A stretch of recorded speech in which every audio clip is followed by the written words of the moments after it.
Live from New Delhi, you're watching DD India News Hour, India's voice to the world. I'm Shubhendu Ghosh, coming up in the next hour. French government collapses as Prime Minister Barnier loses no confidence vote.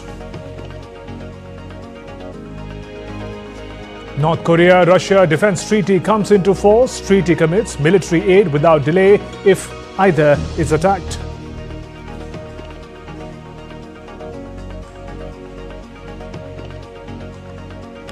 Bhutan King Jigme Khaisa Namgyal Wangchuk meets Prime Minister Narendra Modi in New Delhi.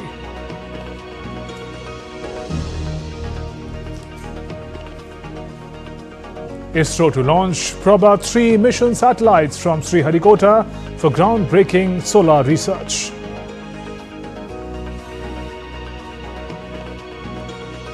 And in hockey, India clinches 5th Men's Junior Asia Cup title with 5-3 win over Pakistan.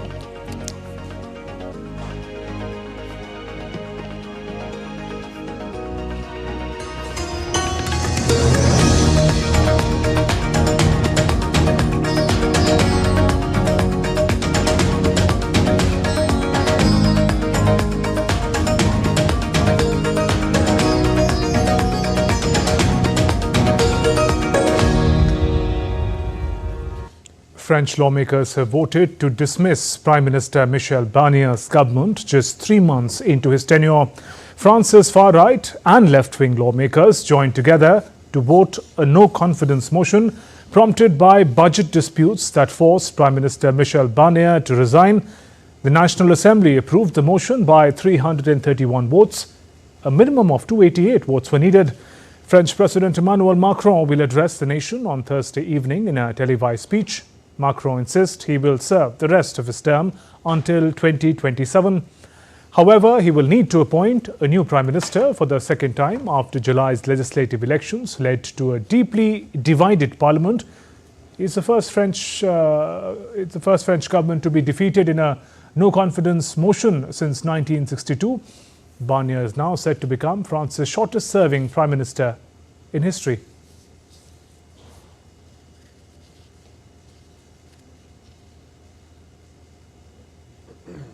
French Prime Minister Michel Barnier said on Wednesday that no confidence vote will make everything more difficult and that France's deficit problem will come back to haunt a future government. What I'm sure of, ladies and gentlemen, what I'm saying with all seriousness in front of you is that this motion of no confidence, at a moment when you are certainly preparing to approve in conjunction with the opposition side, this motion of no confidence will make everything more serious and more difficult. That's what I'm sure of. Meanwhile, Marine Le Pen, who leads the far-right party National Rally in the parliament, Ce qui est surprenant dans cette affaire, c'est la surprise d'un Premier ministre qui sait mieux le sectarisme et le dogmatisme. she blamed the political impasse squarely at French President Emmanuel Macron, who she said sought to destroy French institutions, including the police, and weaken industrial players. Ce qui est surprenant dans cette affaire, c'est la surprise. This budget doesn't just attack France, it takes French people hostage, and most especially the most vulnerable. Pensioners with limited resources, people with illness, impoverished workers, French people considered too rich to receive aid, but not poor enough to escape a financial hammering. Ministre, vous avez fait le choix de prolonger l'hiver technique. Talk about the political crisis in France. Joining me is Ambassador Mohan Kumar, former Indian ambassador to France. Good afternoon and welcome, sir. Now, first, was this collapse of the French government expected given the deep divisions in the National Assembly and that Prime Minister Barnier was never a popular choice? Thank you very much, Shubhendu, for having me. I think this goes back to the folly, the act of political folly committed by President Macron in asking for a snap election in July. You will recall that he wanted clarification from the people, and I think the people have clarified by giving a parliament which is completely stalemated. No party has a majority, and therefore the outcome that you see is really the product of a nation which is deeply divided, a political class which can't agree on much, and a president whose political gambit has backfired spectacularly. Right. And a contentious budget proposal is said to have triggered this no confidence motion. How does the political fallout further aggravate the economic crisis in France, according to you? So, my assessment is that France has been living beyond its means for several years now. The European Union Maastricht Treaty prescribes a limit of 3% as fiscal deficit for states which constitute part of the European Monetary and Fiscal Union. And France is close to 6%, which is almost twice the amount of fiscal deficit which is authorized by the Maastricht Treaty. Among the major countries, it's only France and Italy which have run foul of this 3%. Now, 6% is way too much, and the EU in Brussels has prescribed a disciplinary procedure against France. And I think what you are seeing, therefore, is an attempt by Michel Barnier, to do something about this fiscal deficit. Now, that has been rejected by politics actually in France, because Marine Le Pen does not want the people to suffer more tax increases or the purchasing power to be affected. So she has also got personal ambitions of her own to become the president of France. So it's a combination of politics and personal ambition which has contrived to defeat the sensible budget proposals of Michel Barnier. And Ambassador Kumar, finally, what do these developments mean for President Macron? Could the French president make perhaps a more balanced choice for the next prime minister that reflects the political realities, as you said, in the assembly? No, this puts him in a very, very difficult spot, frankly, because he can try his best to choose a prime minister again.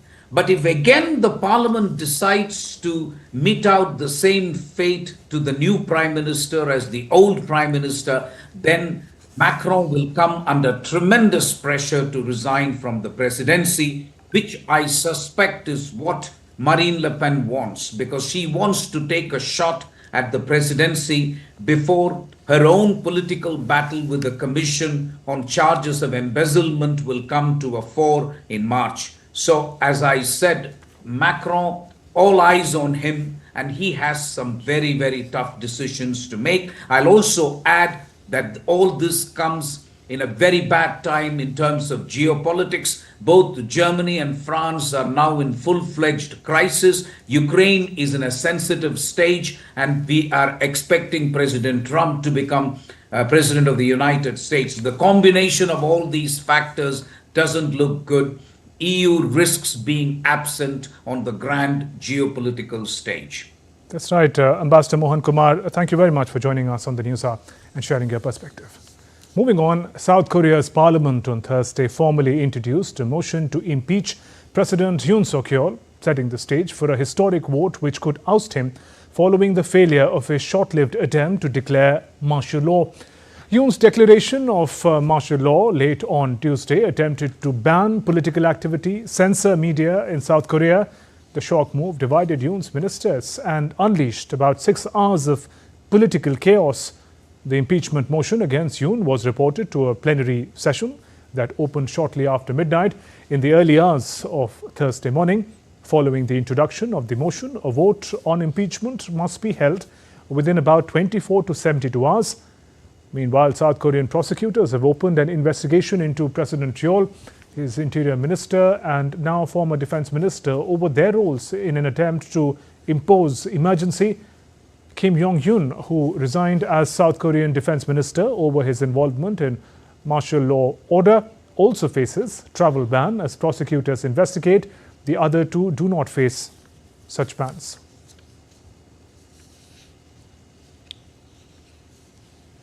Meanwhile, demonstrators called for South Korean President Yoon Suk-yeol's impeachment outside the parliament building. Yoon's declaration of martial law has sparked outrage in the streets and concerns among international allies.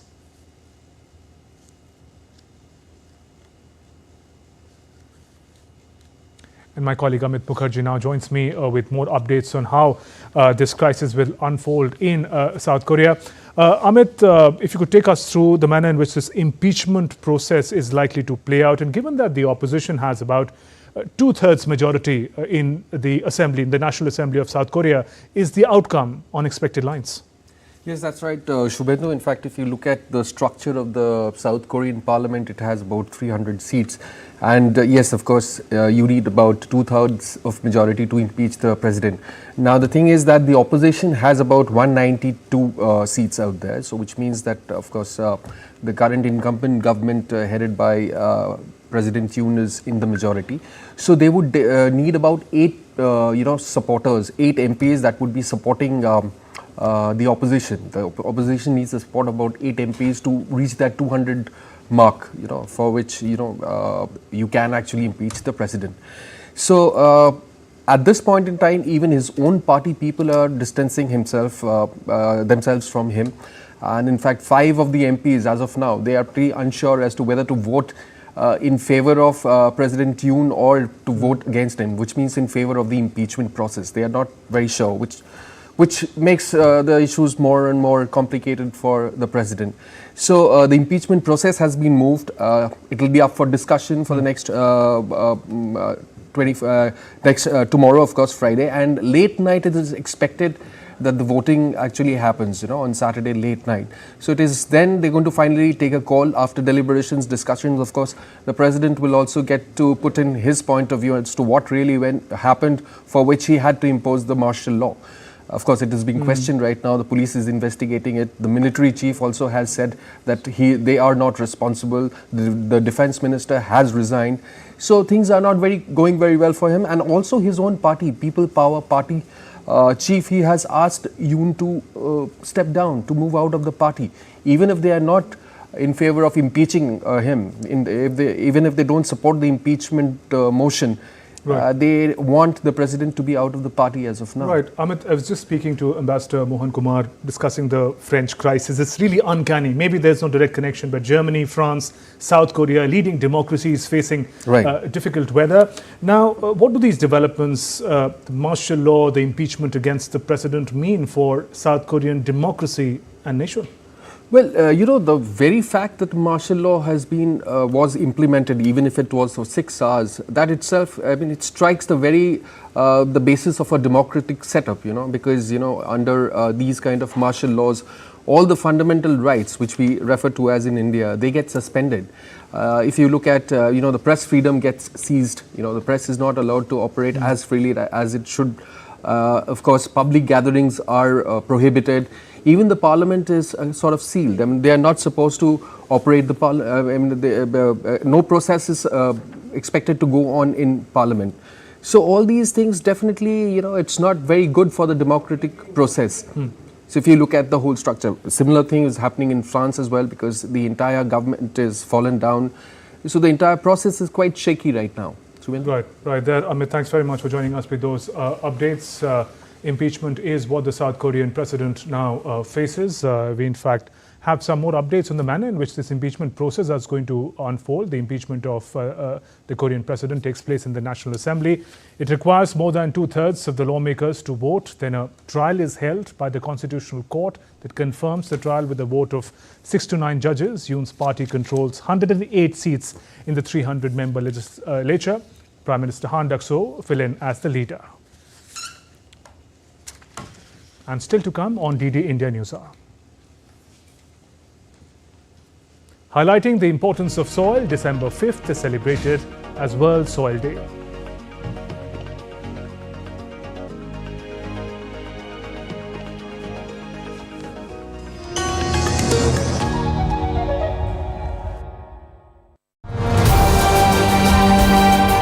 We have with us Mr. Philippe Noyes from Australia. So when we talk about, first of all, the award, because you've been sharing a lot of stories about Satyajit Ray and what kind of inspiration you drew from the legend. Satyajit Ray taught us to look for the heart, to make stories from the heart, to be small in scope but big in heart. Receiving this award named after that great filmmaker, it's humbling.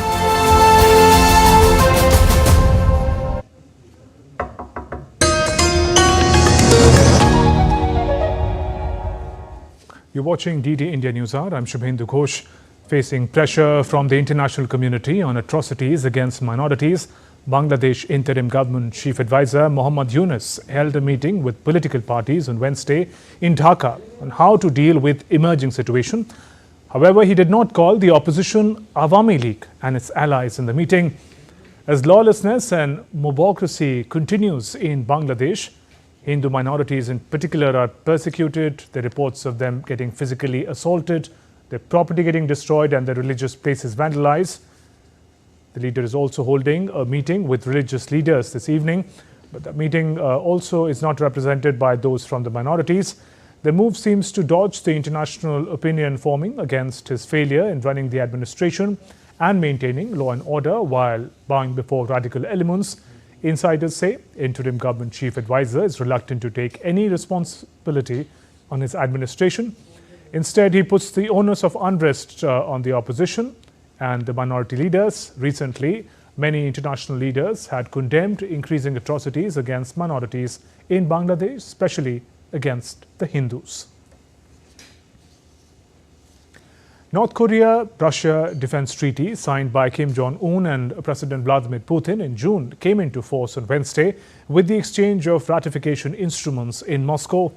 The Comprehensive Strategic Partnership Treaty binds the two nations to provide military aid without delay if either is attacked and to jointly resist Western sanctions.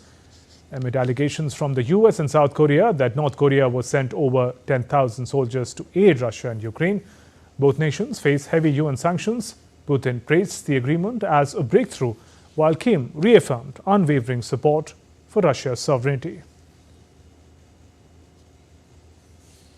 Israeli Defense Minister Israel Katz said on Wednesday that Israel had pressured Hamas to extend that hostage deal with the Iranian-backed group might be possible.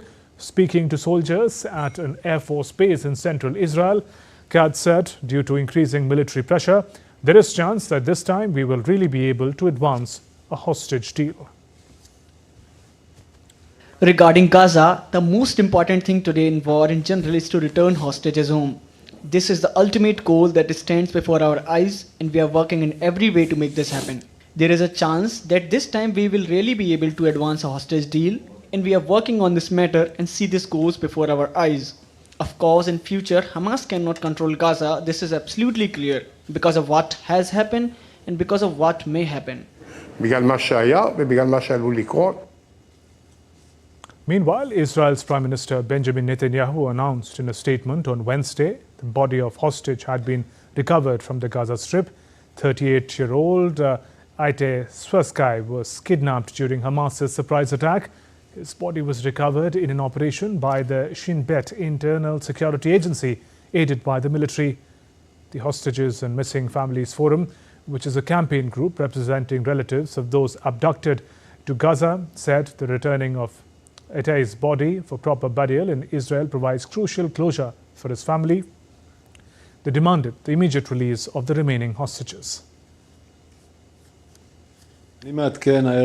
I'm updating this evening that in a joint operation by the Shin Bet and the IDF in the Gaza Strip, the body of hostage Ite Servisky was recovered from Gaza and brought back to Israel. Ite was kidnapped from his parents' home in Kibbutz Be'eri on October 7th. His parents were murdered by Hamas terrorists and he was abducted while still alive. He was held captive for about 4 months. In January, we confirmed that Ite was murdered by their captors.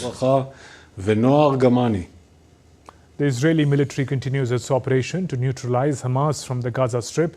Israeli tanks pushed into northern parts of the Khan Yunis area in the south of Gaza Strip on Wednesday. Residents said tanks advanced one day after Israeli military issued new evacuation orders, saying there had been rocket launches by Hamas from the area. With shells crashing near the residential areas, families left their homes, headed westward toward the nearby humanitarian designated area of Al-Mawasi. The Israeli military said strike targeted senior Hamas militants operating from the humanitarian zone in Khan Yunis. Mass protests continued for a seventh night in Georgia on Wednesday, triggered by governing party's decision to suspend negotiations on joining the European Union. The protests comes after Georgian police raided The office of an opposition party arrested its leader earlier in the day in an apparent attempt to halt the movement. Georgian opposition media figure, former justice minister and ally of ex-Georgian president Mikhail Saakashvili, now head of the Coalition for Change party Nika Varamir, was detained by police in the capital Tbilisi. Georgian Prime Minister Iraki Kobakidze said the ongoing arrests of opposition figures and reported searches at offices of various organizations in Georgia were more prevention than repression.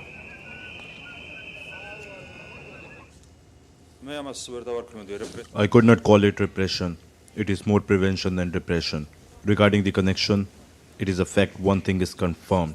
People were systematically supplied with pyrotechnics and other means by the relevant political forces. This is absolutely clear and it lies in the palm of the hand. Moving on, December 5th is World Soil Day. On this day, global community comes together to rededicate themselves to recognizing the critical role that soil plays in sustaining life on Earth. The theme of World Soil Day 2024 is Caring for Soils, Measure, Monitor, Manage. The theme underscores the importance of accurate soil data and information in understanding soils. Here's more. To understand the importance of soil in sustaining life on Earth, one can consider soil as Earth's skin, protecting, nourishing and sustaining life both above as well as below its surface. Thus, the condition of our soil reflects the health of our planet. The origins of World Soil Day can be traced back some decades to the tireless efforts of soil scientists and environmental advocates. In 2002, the International Union of Soil Sciences proposed the creation of a day dedicated to soil awareness. But it wasn't until 2013 that the United Nations General Assembly officially designated 5th December 2014 as the first official World Soil Day. This date was chosen to honor the birthday of late King of Thailand, Bhumibol Adulyadej, who was a passionate advocate of soil conservation. Despite its vital importance, the Earth's soil today faces numerous threats. Erosion, pollution, and unsustainable farming practices are rapidly degrading this precious natural resource. The United Nations estimates that 33% of global soils have already been degraded, and if the current trends continue, as much as 90% of the Earth's soil could be degraded by 2050. This would pose a grave threat to world food security and biodiversity. Meanwhile, India is making its own efforts to save the soil. More than 220 million soil health cards have been made and given to farmers to assess the current status of soil health and for better land management. In a research facility in the northwest of Beijing, molecular biologist Li Chenping and his team are harvesting unusually small potatoes grown under conditions that simulate predictions of the higher temperatures by the end of the century. These potatoes provide ominous indications of the state of future food security. Climate change has also led to the mutation of potato late blight strains, and new more aggressive strains have begun to emerge, and they are more resistant to traditional prevention and control methods, making disease control more difficult. Agriculture accounts for 23% of greenhouse gas emissions, 80% of deforestation, and 70% of freshwater use. A growing world population means that the world needs to produce considerably more food on this same area of land, a task made difficult by increasing soil degradation. What's also worrying is the increasing use of plastic. Growing evidence indicates that high concentrations of plastic affect critical soil functions negatively. Ongoing efforts to address this issue have met with limited success. In South Korea's Bhutan, countries negotiating a global treaty to curb plastic pollution failed to reach an agreement on Monday. Meanwhile, in Riyadh, the United Nations Biodiversity Summit is striving to address the issues of land degradation, drought, and desertification around the world. The soil of our planet is a critical natural resource, and it is time the world wakes up to the fact, which World Soil Day reminds us, that soil conservation is not just an environmental issue, but a matter of our very human survival. Bureau Report, DD India. Let's now take a look at other stories making news around the world. Taiwan President Lai Ching-te arrived in U.S. territory of Guam on Wednesday for a brief stopover during his tour of 3 Pacific Island nations. China has condemned US for allowing his transits through Hawaii. Lai will leave for Palau later on Thursday before returning to Taiwan late on Friday. New research reveals 700% increase in mental health insurance claims by Australians in their 30s over the past decade. Mental health now accounts for nearly a third of all permanent disability claims, with workplace stress, reduced resilience contributing to the rise. Paraguay's Guarani music, created by Jose Asuncion Flores, has been named UNESCO Intangible Cultural Heritage, nearing its 100th anniversary. This rhythm symbolizes cultural resistance that overcame censorship to become a part of Paraguayan culture. Still to come on DD India News Hour. We track the developments in the Parliament.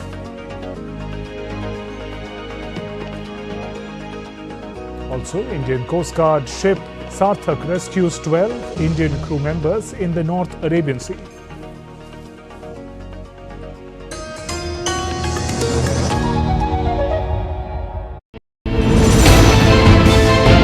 Geopolitics and trade deals. Economic challenges amid development. Hard work and the path to prosperity. It's the economy always. Between walkers, money is what money does and says. Supply creates its own demand. Between the bulls pulls and bears tears. When supply chains globalization and India rises to the podium. We'll get you centered with the economic brief at 8 p.m. every Thursday on DD India. We have with us Mr. Philippe Noyes from Australia. So when we talk about, first of all, the award, because you've been sharing a lot of stories about Satyajit Ray and what kind of inspiration you drew from the legend. Satyajit Ray taught us to look for the heart, to make stories from the heart, to be small in scope but big in heart. You know, receiving this award named after that great filmmaker, it's humbling.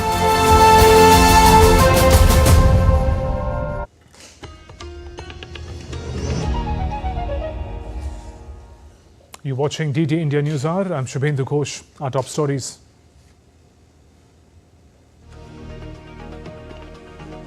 Bhutan King meets Prime Minister Narendra Modi in New Delhi just a short while ago.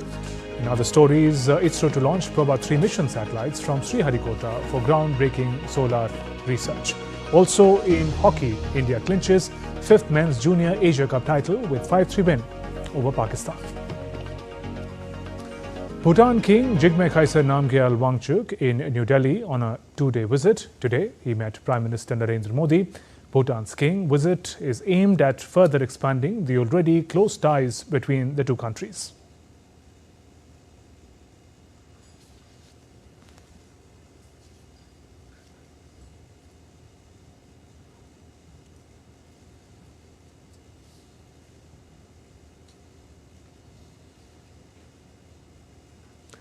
Earlier, Bhutan King was received by External Affairs Minister Dr. S. Jaishankar upon his arrival. India and Bhutan enjoy unique ties of friendship and cooperation, which are characterized by mutual understanding and trust.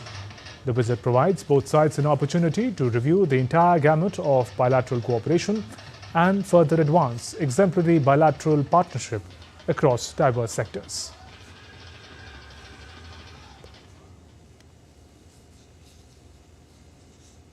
Russian President Vladimir Putin has once again underlined how initiatives like Make in India has helped the country make huge progress in recent years.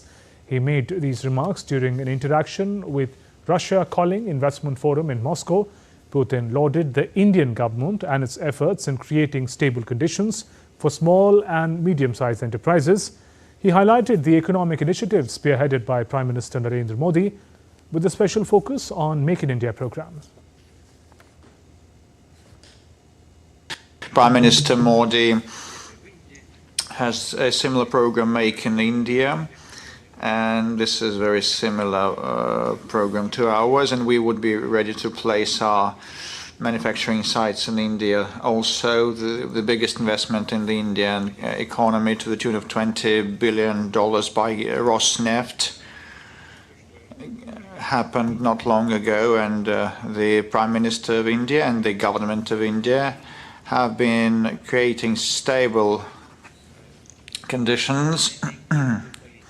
And this is because the Indian leadership has been pursuing India comes first policy, and we believe that investments in India are profitable. Kuwait's foreign minister has called India a very important partner and praised Prime Minister Modi, saying that the West Asian nation believes the Indian leader is one of the wisest persons in the world. Abdullah Ali Al Yaha is in India in an official visit that aims to strengthen the multifaceted relationship between the two countries.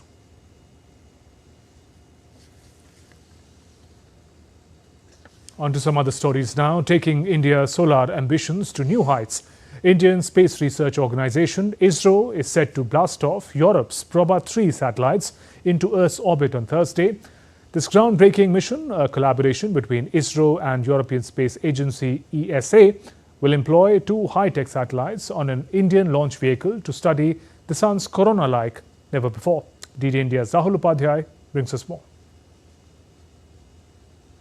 The Indian Space Research Organisation ISRO will launch PSLV C-59 Proba 3 on December 5th, 16:04 hours IST. The launch was rescheduled following an anomaly detected in the satellite propulsion system.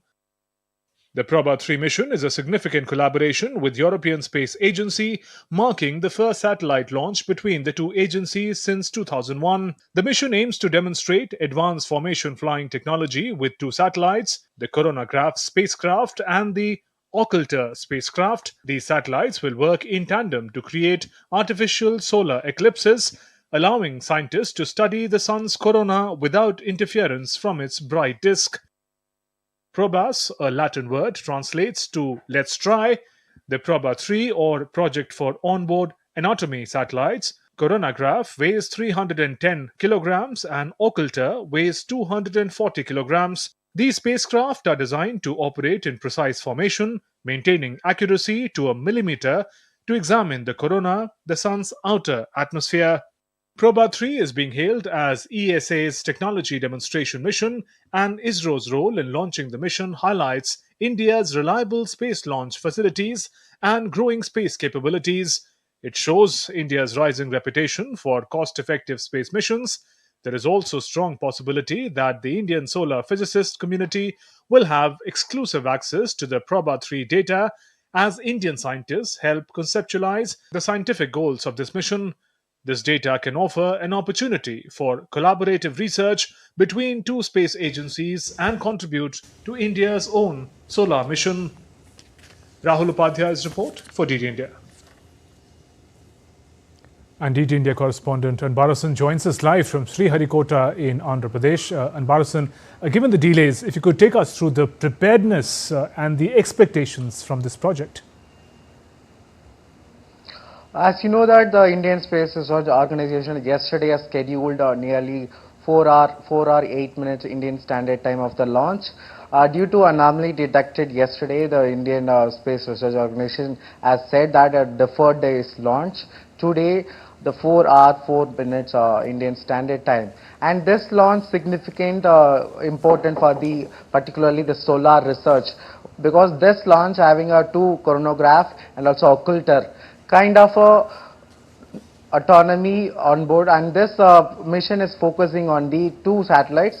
Particularly, it can make a on-demand eclipse. So if they make an eclipse, they can research about the sun's corona via that, and this is a millimeter distant precise formation, and this is a European agency's mission, and you know that this is make India's the commercial division of India, the New Space India Limited, is launching various commercial activities, particularly previous a lot of startups like Space India and Limited, those kind of startups, and now they are engaging with the various international collaborations like NASA and also European and also Australia, and some African satellites also we launched that. So we are in more on that, and particularly this mission also will help that Aditya L1 we launched on last 2023 September. So there is a communication collaboration between Sun Solar Research, and this mission particularly launching it more focusing on the corona, the sun's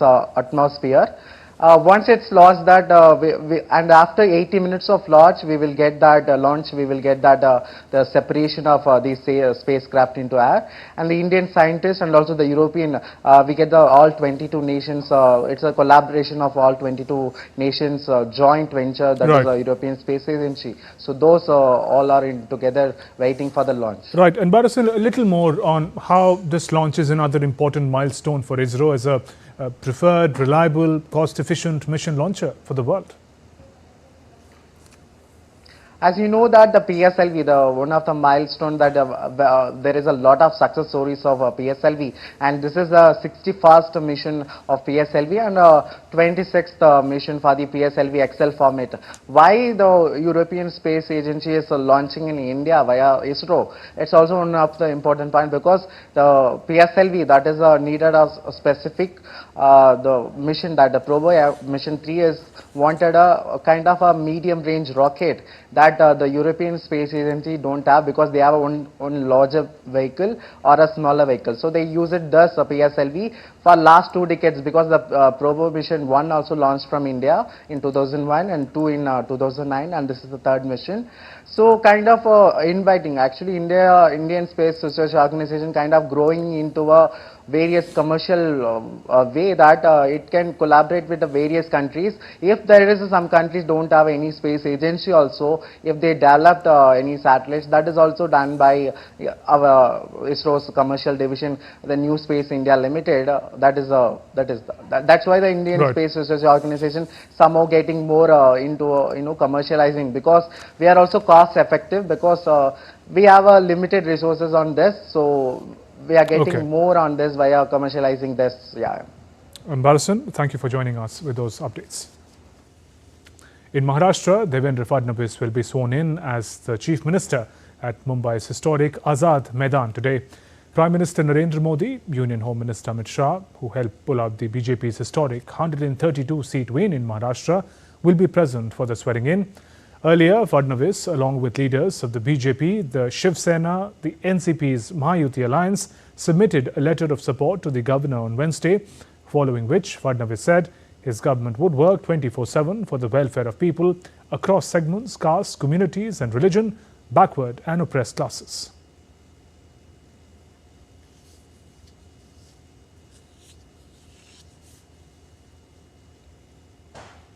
Winter session of Parliament of India entered its 9th day on Thursday.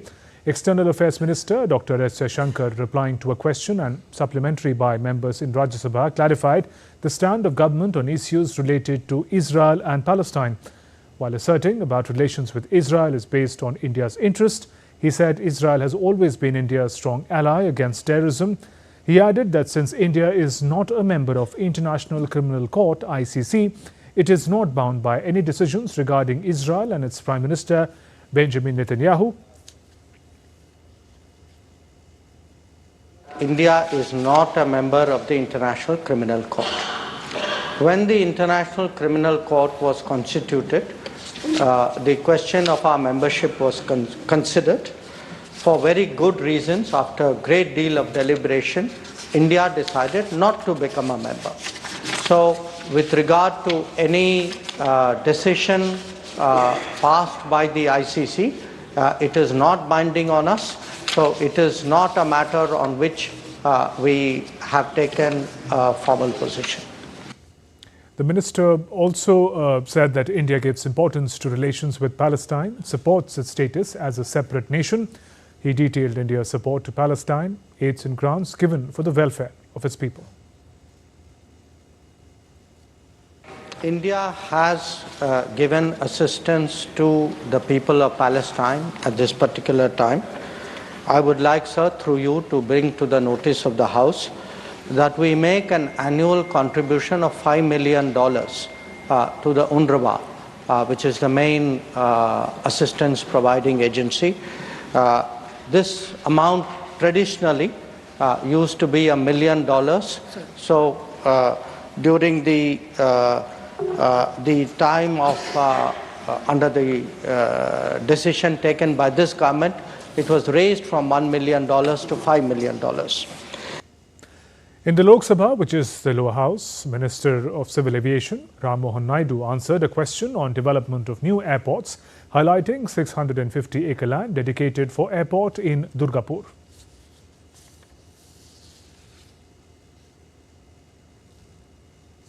India's Union Minister of Parliamentary Affairs Kiren Rijiju condemned the Congress-led protest by the opposition in the Parliament, expressing his discontentment. Rijiju said opposition organised a drama outside Parliament by wearing blue clothes. He further added, parliamentary democracy, this is not right as the opposition are running around the House. I am very upset with the way in which the opposition parties have behaved. Not only today, since the beginning of the winter session. When winter session, Parliament has already begun, and we have already decided in the Business Advisory Committee about the bills and other important matters like discussion on the Constitution has been decided. Why is this particular action, what we saw today, is being conducted by the Congress party and their allies? Why they are disrupting the proceedings of the House and creating drama outside, running around the Parliament building? Is it the way to conduct the House? Parliament House is for debate and discussion. And they are running around the Parliament House wearing colorful dresses. Is this the way? Today, some of our MPs raised very important issue regarding some of the design which were orchestrated by some group outside India and attacking on the sovereignty and the interests of the India's unity and integrity. And these are very serious matters. President of India, Draupadi Murmu, attended the 40th convocation ceremony of Odisha University and Agriculture and Technology in Bhubaneswar on Thursday. Addressing the ceremony, President Murmu said climate change-related issues such as rising temperatures, increases in greenhouse gases are affecting agricultural production. Scientists have an important responsibility to deal with all such issues. President Murmu is on a 5-day visit to Odisha for various official programs. She is scheduled to inaugurate the new judicial court complex in Bhubaneswar later in the day. Let's now turn to some more stories making news. India's Railway Minister Ashwani Vaishnav inspected new rail machinery at New Delhi railway station premises on Thursday. He highlighted that the new rail-cum-road vehicle is designed for dual operation on tracks and roads. Equipped with modern features, it will aid in track inspection, maintenance, planning and transporting heavy equipment efficiently. Indian Coast Guard ship Sarthak rescued 12 Indian crew members from sunken dhow at Al Piranpir in North Arabian Sea on Thursday. The rescued crew is en route to Porbandar. The counter-intelligence team in North Indian state of Punjab recovered some 5 kg heroin and 4.45 lakh rupees in drug money on Thursday. Authorities are intensifying efforts to dismantle the entire drug network and ensure a drug-free Punjab. And still to come on DD India News Hour. Bitcoin tops $100,000 mark for the first time on Thursday.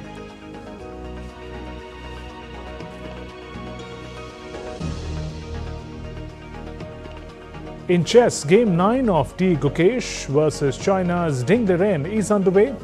We get you more.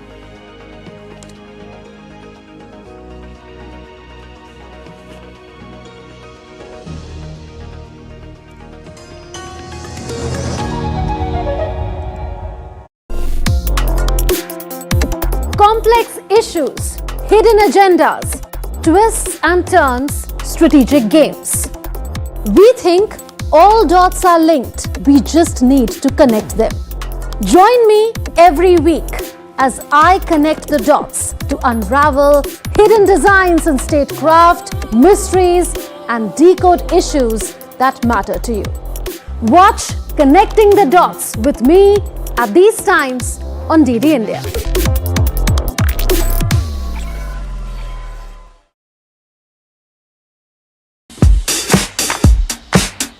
Goa, an adventure paradise like none other. From lush forests to rugged hills, from pristine ocean beach stretches to stunning lakes, there is something to explore in every corner of the state. And some adventures are wilder than others.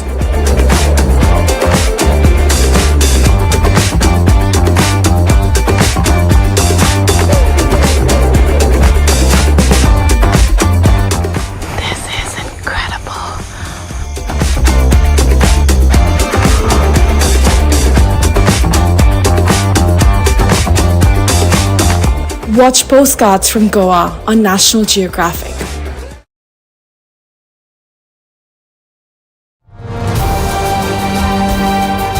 We have with us Mr. Philippe Noyes from Australia. So when we talk about, first of all, the award, because you've been sharing a lot of stories about Satyajit Ray and what kind of inspiration you drew from the legend. Satyajit Ray taught us to look for the heart, to make stories from the heart, to be small in scope but big in heart.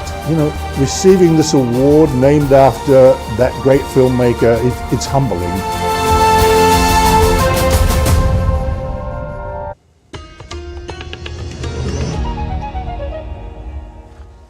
Welcome back. You're watching DD India News Hour. I'm Shubhendu Ghosh. The Organization of the Petroleum Exporting Countries and its allies in OPEC Plus meet on Thursday. They're likely to extend output cuts until the end of the first quarter of next year. Without a new agreement, the 8 countries, which have been making voluntary additional production cuts of 2.2 million barrels per day, are currently set to begin increasing production beginning in January to gradually return it to the 2022 levels. Algeria, Iraq, Kazakhstan, Kuwait, Oman, Russia, Saudi Arabia and the United Arab Emirates have already twice pushed back the production increases that were set to have begun in October and then later in December. Airbus has announced over 2,000 job cuts in its defense and space division, a dramatic restructuring aimed at countering fierce competition from the US satellite sector.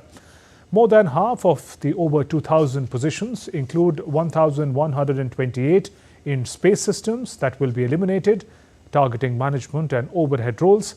This follows 1.5 billion euros in satellite write-downs, driven by losses on its OneSat program and the rise of low-cost rivals like Elon Musk's Starlink. Germany faces the heaviest toll with 689 cuts, followed by France, Britain and Spain. Airbus says no compulsory layoffs will occur as it flights to reposition Europe's space industry. These cuts, part of Project Proton, mark a critical step in reshaping Europe's aerospace powerhouse for survival.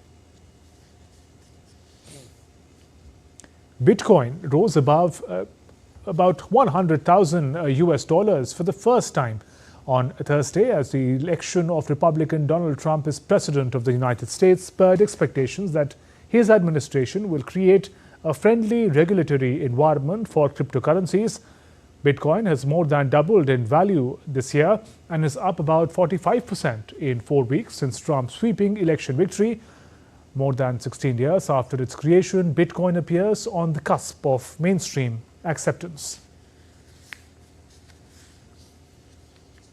Growth in India's dominant services sector remained strong in November, driven by high demand, record hiring and the steepest price rise in over a decade.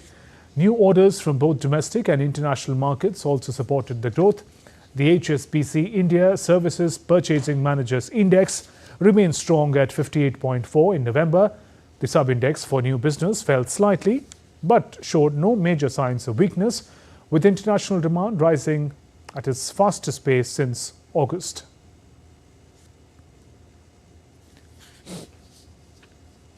You're watching DD India News Hour. Time now for sports. Let's talk about hockey. A moment of pride for coach PR Srijesh as the Indian hockey team defeated arch rivals Pakistan 5-3 in the final of Men's Junior Asia Cup 2024 hockey in Muscat on Wednesday. With the win, India claimed a record-extending fifth title.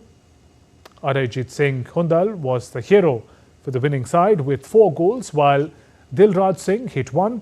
For Pakistan, Sofia Khan hit 2. Hanan Shahid scored 1 goal. It was Pakistan that took an early lead in the game, but India bounced back within a minute to level the scores thanks to Arijit. India even took a 3-1 lead at one point, but their opponents too made a remarkable comeback to make it 3-all. Arijit then scored twice in the fourth quarter to help India eventually win the game. Indian chess grandmaster D. Gukesh and reigning champion Ding Liren are facing one another once again in the 9th game of the World Chess Championship 2024 on Thursday in Singapore. Game 8 saw a 5th consecutive draw between both the challengers, where the game ended in a draw after 51 moves. The 14-round match saw its 6th draw. Liren secured victory in the opening game, while 18-year-old Gukesh claimed the 3rd game. The scores are now levelled at 4-4 with 6 games to go. The first player to reach 7.5 points will win the title.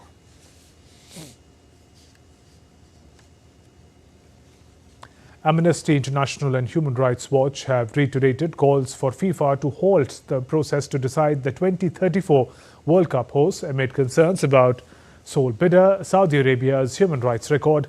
Last week, FIFA released an evaluation report which gave Saudi bid an overall average score of 4.2 out of 5, which is higher than 4 awarded to 2026 bid from United States, Canada and Mexico. But here the human rights was deemed as a medium risk. Human Rights Watch report released on Wednesday found 884 Bangladeshi workers have died in Saudi Arabia during the first 6 months of this year alone. Now Saudi Arabia has come up with a bid which is part of the wider Vision 2030 plan to create new engines of economic growth beyond the oil industry.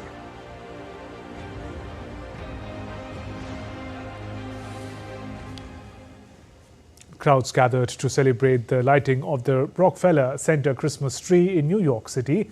Dazzling with over 50,000 multicolor LED lights, the tree will remain lit daily through mid-January, cherishing the fervor of festive season.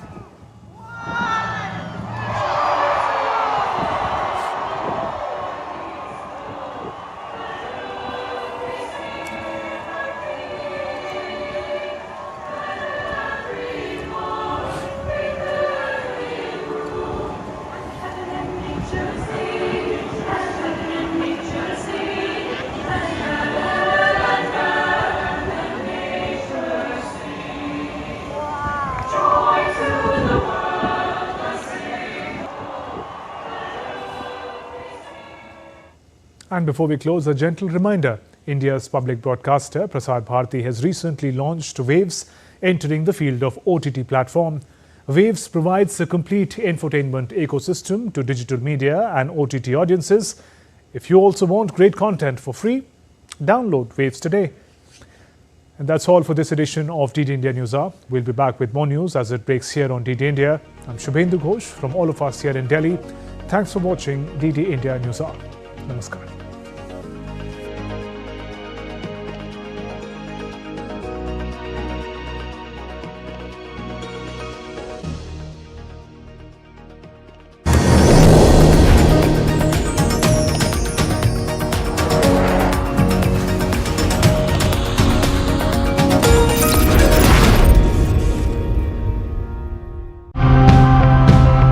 While our needs have expanded,